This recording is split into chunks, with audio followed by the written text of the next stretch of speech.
While 2021 wasn't a good year for a lot of people, I feel a sense of optimism going into 2022. And that is partly due to some of the kick-ass indie movies that are hotly anticipated for release this year. Today on Steve's Indies, I'm talking about a few highly anticipated indie films being released in 2022. Before we begin, I just wanted to thank everyone for subscribing last year, liking or commenting on my videos. Whether they were positive or negative comments, the dialogue was much appreciated, so thank you. That being said, let's jump in.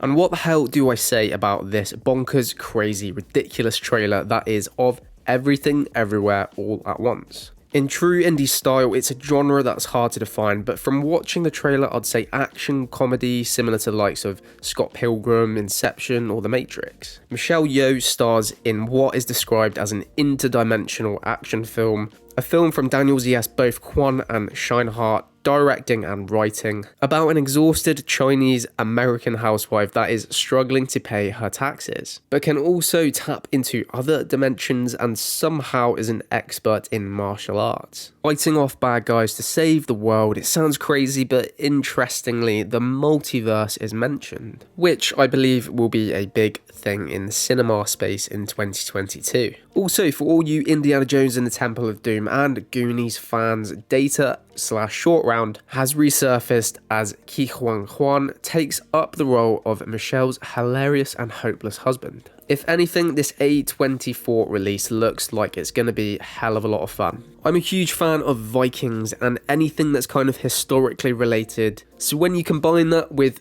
a revenge thriller, I think you have something epic, and I believe The Northman could be that film. Produced by the legends at New Regency and Focus Features, not to mention written and directed by the very capable Robert Eggers, this Norse tale follows a Viking prince portrayed by Alexander Skarsgård and how he seeks vengeance and justice for his murdered father. It looks visceral and similar to Michael Hurst's Vikings TV series, and it just looks really difficult to miss. Looking at the cast, writing, and overall aesthetics and realism of this film, I just think if you're a fan of the TV series or anything Norse related, you cannot miss this one. Next up is one that all horror fans like myself are extremely looking forward to. Scott Derrickson's The Black Phone. A story about a 14-year-old that is abducted by a serial child killer nicknamed The Grabber. Now, at first sight, I thought it just looks or sounds like your generic horror film from the last decade, but an unmistakably eerie and creepy look about Ethan Hawke's character changed it for me. He looks terrifying, the stuff of nightmares. Oh, and I forgot to mention that when the 13-year-old boy gets abducted, he starts receiving phone calls from a disconnected phone that appears to be from the grabber's previous victims. A crime thriller mixed in with ghosts. Personally, I think this is going to be one of the standout horror films of 2022. And continuing with the theme of horror, this next one doesn't have a huge amount of information as of yet. However, we all know who Jordan Peele is, and we all know that Monkey Paw Productions, that's Peele's independent production company, have supplied us with some of, if not the best, horror films in the last decade. Nope has no description as of the time I'm making this video, however, rest assured, Peele's new horror tale will be extremely anticipated. All this mystery film tells us is that 2022 will muster up some of the great horrors for all of us to keep an eye on. And lastly, for all you Nick Cage fans, The Unbearable Weight of Massive Talent.